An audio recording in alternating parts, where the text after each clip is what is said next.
کھلاتے ہیں نہیں کھاتا، سنتا نہیں سمجھتا نہیں، تو ہم اس کے بارے میں یہ فیصلہ کرتے ہیں کہ یہ انسان دنیا سے رخصت ہو گیا، مر گیا، انتقال کر گیا۔ یہ ہمارے اور آپ کے درمیان زندگی اور موت کا ایک معیار ہے، لیکن ہمارے پروردگار باری تعالی اللہ رب العزت والجلال کے نزدیک زندگی اور موت کا ایک دوسرا معیار ہے، جس کو قرآن کریم کی اس آیت میں اللہ تعالی نے ارشاد فرمایا کہ جو انسان جناب رسول اللہ صلی اللہ علیہ وسلم کے لائے ہوئے دین کو اور شریعت کو اور نبی اکرم علیہ الصلاۃ والسلام کے اطوار اور انداز اور سنتوں کو اپنے سینے سے لگاتا ہے، مکمل اس پر عمل کرتا ہے، دین کی اشاعت کے لیے، دین کی اقامت کے لیے قربانی دیتا ہے، وہ انسان اللہ کے نزدیک زندہ ہے۔ اور جس نے نبی اکرم علیہ الصلاۃ والسلام کے لائے ہوئے پیغام کو، آپ کی لائے ہوئی شریعت اور دین کو پس پش ڈال دیا، ہم اور آپ ہزار کہیں کہ بھئی یہ تو زندہ انسان ہے، سنتا ہے، بولتا ہے، دیکھتا ہے، کھاتا ہے، پیتا ہے، لیکن اللہ رب العزت والجلال کے نزدیک وہ مردہ ہے، اس کی کوئی اہمیت نہیں ہے۔ قرآن کریم کی اس آیت میں اللہ تعالی ہمیں اس بات کی طرف متوجہ فرما رہے ہیں کہ دیکھو میرے بندو، دین اسلام کی اشاعت کے لیے، اللہ کے دین کو دنیا میں زندہ کرنے کے لیے کتنی بھی بڑی قربانی دینی پڑے، اپنی جان، اپنا مال، اولاد، سب کچھ قربان کرنا پڑے، اس سے بھی گریز نہیں کرنا، اس سے بھی پیچھے نہیں ہٹنا، تب تو تم اللہ کے نزدیک زندہ ہو۔ صحابہ رضوان اللہ علیہ مجمعین نے اس کی مثال پیش کر کے دکھائی۔ ایسا نہیں کہ زندگی دنیا میں کوئی انسان مثال نہ پیش کر سکا، نہیں، صحابہ رضوان اللہ علیہ مجمعین جدھر جاتے تھے، جدھر نکل جاتے تھے،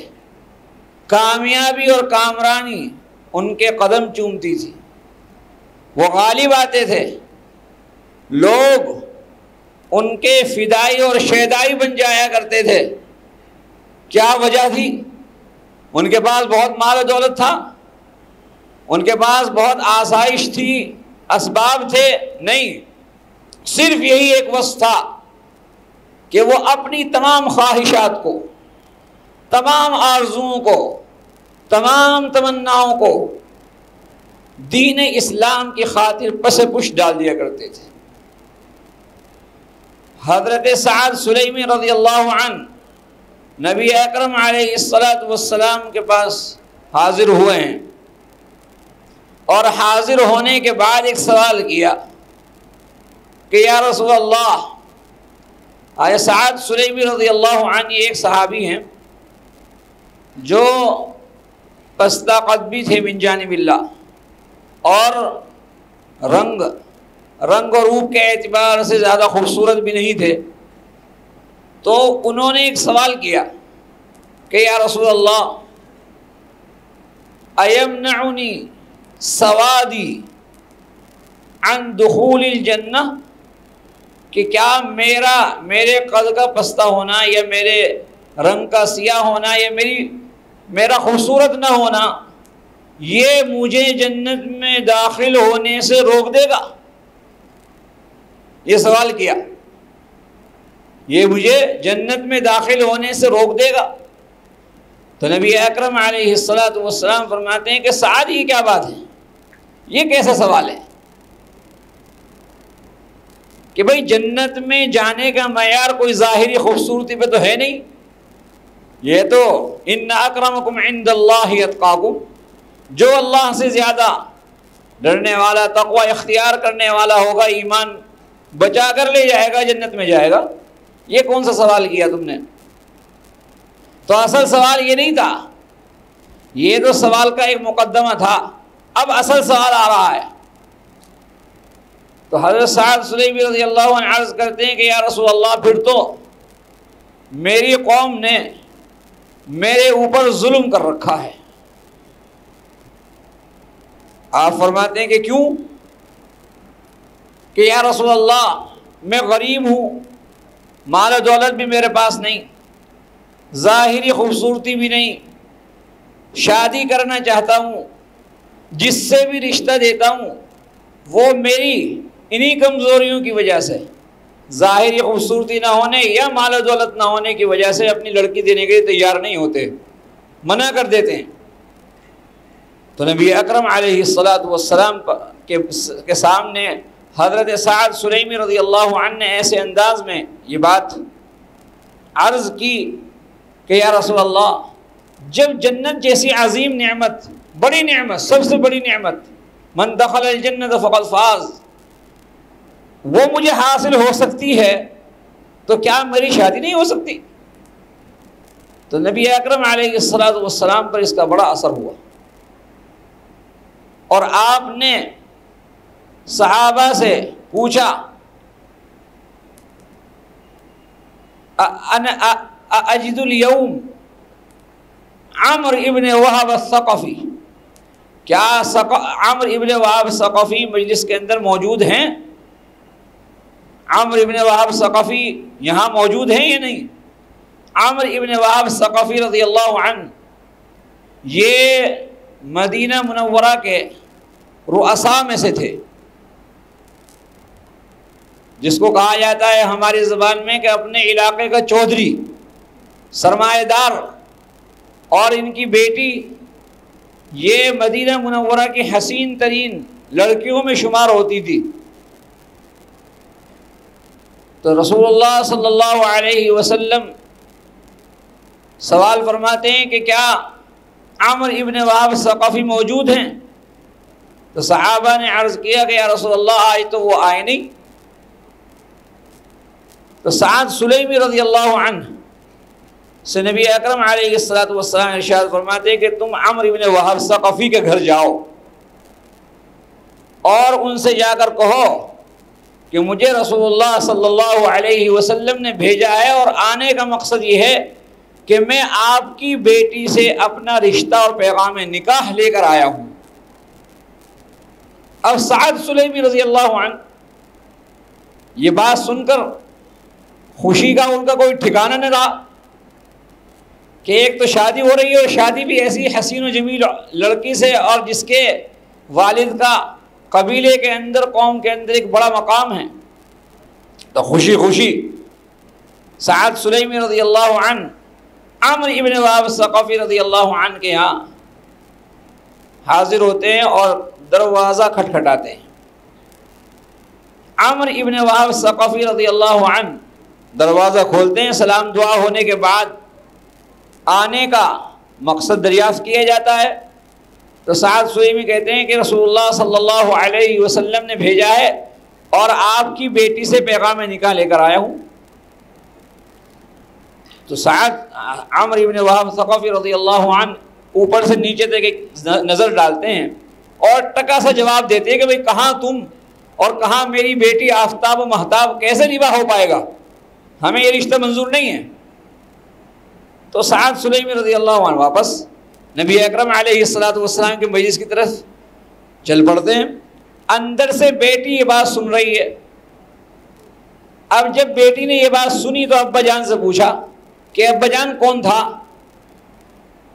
کہ سعد تھا اور تمہارا پیغام نکاح لے کر آیا تھا۔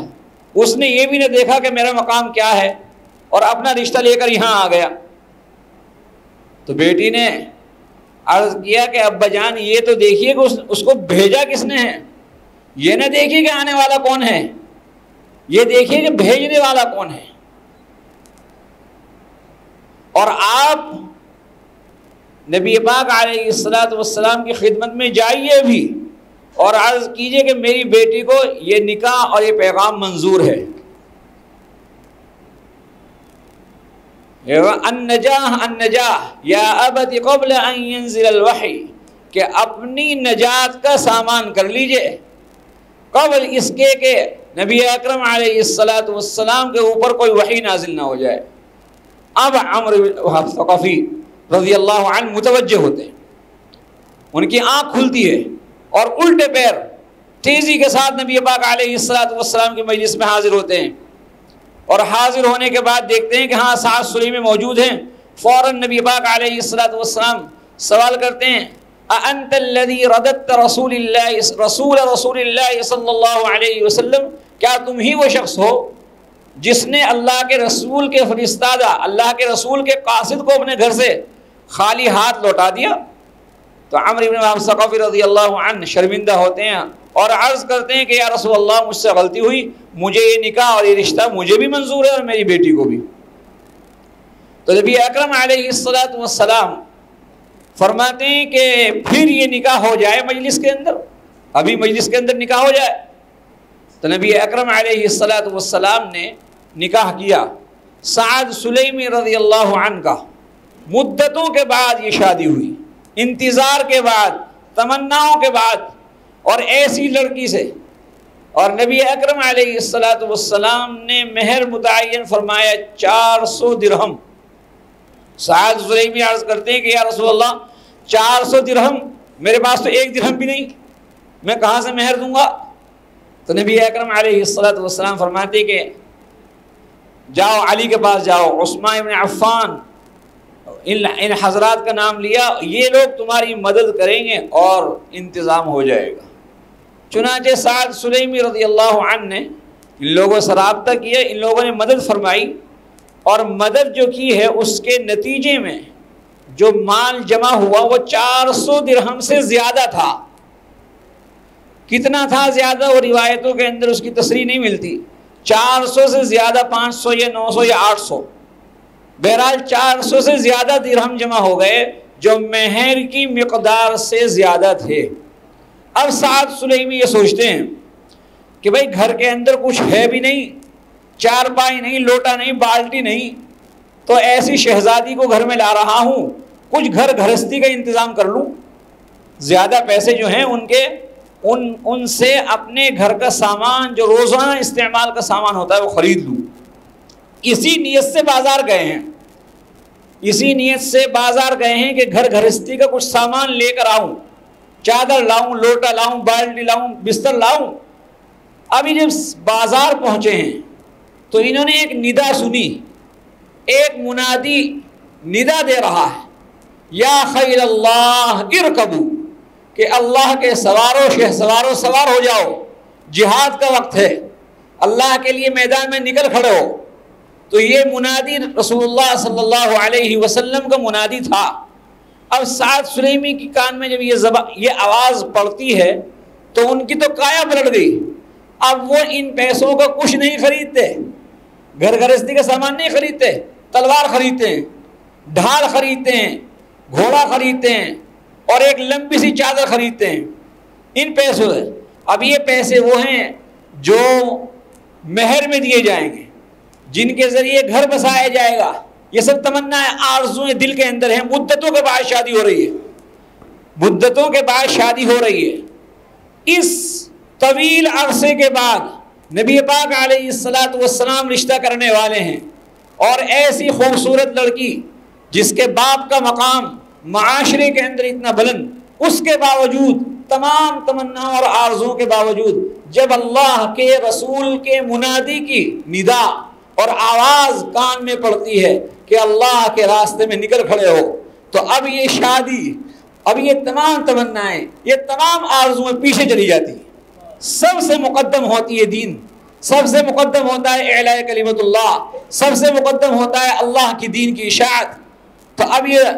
گھرستی کا سامان نہیں بلکہ جہاد کے لیے سامان خریدتے ہیں۔ اب جہاد کے لیے سامان خریدا، اور خریدنے کے بعد سعد سلیمی رضی اللہ عنہ اپنے پورے جسم کو ایک بڑی چادر سے ڈھانپ کر میدان جہاد میں نکلے ہیں۔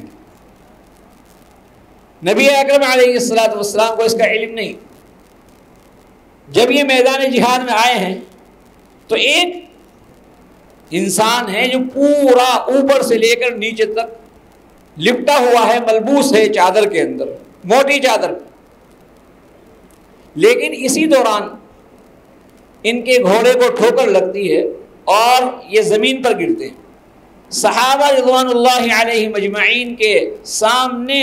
ان کی پنڈلی یا ران کی سیاہی ظاہر ہوتی ہے تو سعد رضی اللہ عنہ پہچانے جاتے ہیں۔ بہرحال تو سعد رضی اللہ عنہ نبی اکرم علیہ السلام کو جب اطلاع دی جاتی ہے کہ سعد میدان جہاد میں آ گئے تو آپ تعجب سے پوچھتے ہیں کہ سعد تمہیں تو شادی کے لیے بھیجا گیا تھا، تمہیں تو گھر گھرستی کا سامان خریدنے کے لیے اور مہر کا انتظام کرنے کے لیے بھیجا گیا تھا، تمہارا تو نکاح ہو چکا تھا۔ تو سعد جواب دیتے ہیں کہ یا رسول اللہ یہ مجھ سے نہ ہو سکا کہ میں آپ کے منادی کی ندا، اللہ کے دین کی اشاعت اور اللہ کے دین کو دنیا میں قائم کرنے کے لیے آپ کے منادی کی ندا سنوں اور اپنے ذاتی کاموں کے اندر مشغول رہوں، یہ مجھ سے نہ ہو سکا۔ تو آپ نے خوشی کا اظہار فرمایا۔ سعد سلیمی رضی اللہ عنہ نے جہاد میں شرکت کی، جہاد میں شرکت کی تو کفار کے مجمع کو ہلا دیا۔ اس کے بعد جب کفار نے یہ دیکھا کہ یہ انسان جو چادر کے اندر ملبوس ہے اگر اس کو پہلے نہ مارا گیا تو ہم پوری جنگ ہار جائیں گے، تو کئی جماعتیں ان کے اوپر لپکی اور یک بار کی سعد سلیمی رضی اللہ عنہ پر جنہوں نے سینکڑوں کفاروں کو قتل کر دیا تھا ان کے اوپر حملہ کیا۔ اب سعد سلیمی رضی اللہ عنہ زخمی ہو کر گرے ہیں۔ تو صحابہ رضوان اللہ علیہم اجمعین یہ نبی اکرم علیہ السلام کو اطلاع دیتے ہیں کہ یا رسول اللہ اصیب سعد یا رسول اللہ، اصیب سعد یا رسول اللہ، اللہ کے رسول سعد زخمی ہو گئے، سعد جاں بلب ہیں، موت کے قریب ہیں، انتقال کے قریب ہیں۔ تو نبی اکرم علیہ السلام جلدی کرتے ہوئے اپنی چادر کو زمین پر گھسیٹتے ہوئے تشریف لاتے ہیں اور دیکھتے ہیں کہ سعد سلیمی رضی اللہ عنہ کے چہرے سے اور سر سے خون جاری ہے۔ آپ ان کے چہرے کو اپنی ران پر رکھتے ہیں اور اسی دوران سعد سلیمی رضی اللہ عنہ پوچھتے ہیں کہ یا رسول اللہ کیا میں کامیاب ہو جاؤں گا، کیا میں جنت میں داخل ہو جاؤں گا؟ نبی اکرم علیہ السلام فرماتے ہیں کہ اس میں کوئی شک نہیں رہا سعد، تم جنت کے مستحق بن گئے۔ اب سعد سلیمی رضی اللہ عنہ کے چہرے سے خون جاری، نبی اکرم علیہ السلام بھی رو رہے ہیں اور آپ کے گرم گرم آنسو سعد سلیمی رضی اللہ عنہ کے چہرے پر گر کر ان کے خون کے ساتھ بہہ رہے ہیں۔ سعد سلیمی رضی اللہ عنہ شہید ہوئے اور یہ ایسا واقعہ ہے میرے بھائی جس کو سنایا گیا کہ سعد سلیمی رضی اللہ عنہ ایسے موقع پر کہ زندگی کی سب سے بڑی تمنا، سب سے بڑی آرزو پوری ہونے والی تھی، لیکن جب دین کا تقاضا، جب دین اسلام کے لیے قربانی دینے کا وقت آیا تو انہوں نے اپنی تمام تمنائیں، تمام آرزوؤں کو، تمام خواہشات کو چھوڑ دیا اور دین کے لیے قربان ہو گئے۔ یہی ہے قرآن کریم کا پیغام، یہی آیت جو میں نے قرآن کریم کی پڑھی ہے اس میں یہی پیغام اللہ تعالیٰ دے رہے ہیں، یا ایھا الذین آمنوا استجیبوا للہ، یا ایھا الذین آمنوا، اے ایمان والو قبول کرو، استجیبوا، قبول کرو اس دین کو، للہ، اللہ کے دین کو جو نبی پاک علیہ السلام کے ذریعے ہم تک پہنچا۔ کیوں؟ یہی وہ دین ہے جو تمہارے اندر زندگی کو پھونکنے والا ہے، لما یحییکم، جو تمہیں زندہ کرے گا۔ اگر تم اس دین کو مضبوطی سے تھامو گے تو تم حقیقی زندہ ہو، اور اگر تم نے چھوڑ دیا تو لاکھ ہزار لوگ کہتے رہیں کہ تم زندہ ہو، تم زندہ اللہ کی نگاہ میں نہیں ہو۔ لما یحییکم وَاعْلَمُوا أَنَّ اللَّهَ يَحُولُ بَيْنَ الْمَرْءِ وَقَلْبِهِ۔ تو میرے بھائیو، یہ قرآن کریم کی آیت کا پیغام کہ دین اسلام کے لیے آپ طالب علم ہیں، ابھی زمانے طالب علمی ہے، مستقبل میں آپ ہی دین کے خادم بننے والے ہیں، اللہ آپ سے دین کے بڑے بڑے کام لے۔ تو اب ایسا موقع آئے کہ جہاں آپ کے اپنے مفاد، آپ کے اپنے اغراض اور دین کی ترقی، جب دونوں کے اندر تصادم ہو جائے، تو اگر دین کی ترقی کو ترجیح دی تو دنیا کے اندر بھی اور آخرت کے اندر بھی کامیاب ہونے سے کوئی طاقت آپ کو نہیں روک سکتی۔ دنیا کے اندر بھی کامیاب ہو گئے وہ لوگ۔ ہمارے صحابہ رضوان اللہ علیہ مجمعین کے بعد اگر اس کی مثال آپ دیکھنا چاہتے ہیں آج کے زمانے میں، وہ تو متقدم یا متاخرین کے دور میں، تو ہمارے علماء دیوبند، اکابرین دیوبند، جیسے کہ حضرت نے فرمایا، میں ان کے بارے میں کیا عرض کر سکتا ہوں حضرت سے زیادہ، تو ان کی زندگیوں کا آپ مطالعہ کر لیں، ان کی زندگیوں کو آپ دیکھ لیں کہ وہی جذبہ، وہی دین پر مر مٹنے کا شوق جو صحابہ رضوان اللہ علیہ مجمعین کی اندر ہمیں ملتا ہے، وہی چیز ہمارے ان علماء، ہمارے ان اکابر کے اندر اللہ نے ودیعت فرمائی تھی۔ حضرت شیخ الحدیث رحمہ اللہ شیخ الحدیث ہیں، بڑے بڑے علماء، طلبہ ان سے استفادہ کرنے کے لیے دور دور سے دیوبند کے اندر آ رہے ہیں۔ ایک نام ہے مسند حدیث پر رونق، اس کے باوجود جب انگریز نے ہندوستان کے اندر حکومت سنبھالی اور حضرت شیخ الہند رحمہ اللہ نے یہ محسوس کیا کہ اب قربانی دینی پڑے گی، تو مسند حدیث دارالعلوم دیوبند کی شیخ الحدیث ہونا یہ ایک بڑا اعزاز، بڑا منصب تھا، اس کو قربان کر دیا اور جہاد کے لیے ہجرت فرمائی۔ حالانکہ بہت سے لوگوں نے کہا کہ حضرت آپ تو یہاں بیٹھ کر حدیث کا درس دیں، آپ کیوں ہجرت فرماتے ہیں؟ آپ نہیں ہوں گے تو کون سنبھالے گا؟ لیکن جانتے تھے کہ یہی وہ چیز ہے جو اسلام کی بھی اور مسلمانوں کو بھی ترقی کا ذریعہ بننے والی ہے، اور جو انہوں نے قربانیاں دی وہ آپ کے سامنے بالکل روز روشن کی طرح آیا ہیں۔ اس کے بعد حضرت شیخ الاسلام مولانا حسین احمد علی رحمہ اللہ اپنے گھر بار کو چھوڑ دیا، اپنی جان کی پرواہ نہیں کی۔ ایک موقع پر کہیں بیان کیا تو بیان کرنے کے بعد وہاں کے جو فرقہ باطلہ کے لوگ تھے انہوں نے یہ اعلان کیا کہ دوسری تقریر نہیں ہوگی، اگر دوسری مرتبہ بیان کرنے کے لیے آئیں گے تو ان کو گولی مار دی جائے گی۔ تو میں نے سنا کہ حضرت شیخ الاسلام رحمہ اللہ دوسری مرتبہ بیان فرمانے کے لیے تشریف لے گئے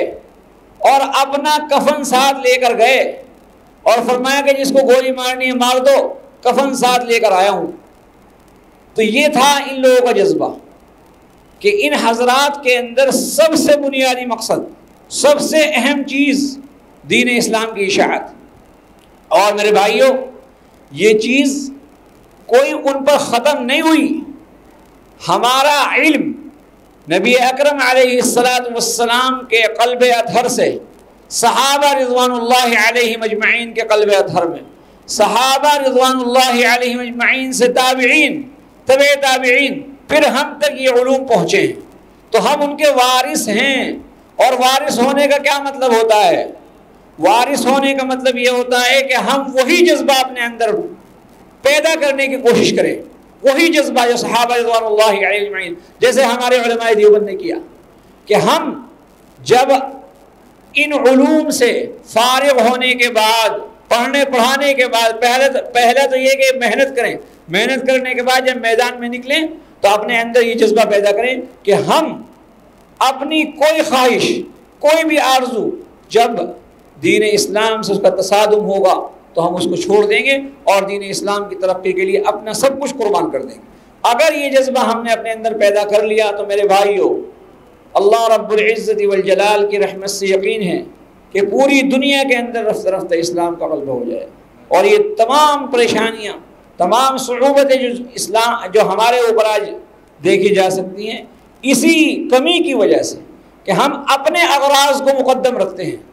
اپنے مفادات کو مقدم رکھتے ہیں۔ تو یہ چیز اپنے اندر سے ہمیں ختم کرنی ہے، اور اسی نیت سے مدارس کے اندر تعلیم حاصل کریں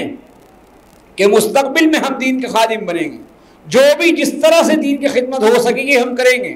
جس میدان میں بھی دین کی خدمت ہو سکے گی ہم کریں گے اللہ کی رضا کے لیے۔ اللہ تعالی ہمیں عمل کی توفیق عنایت فرمائے۔ آخر دعوانا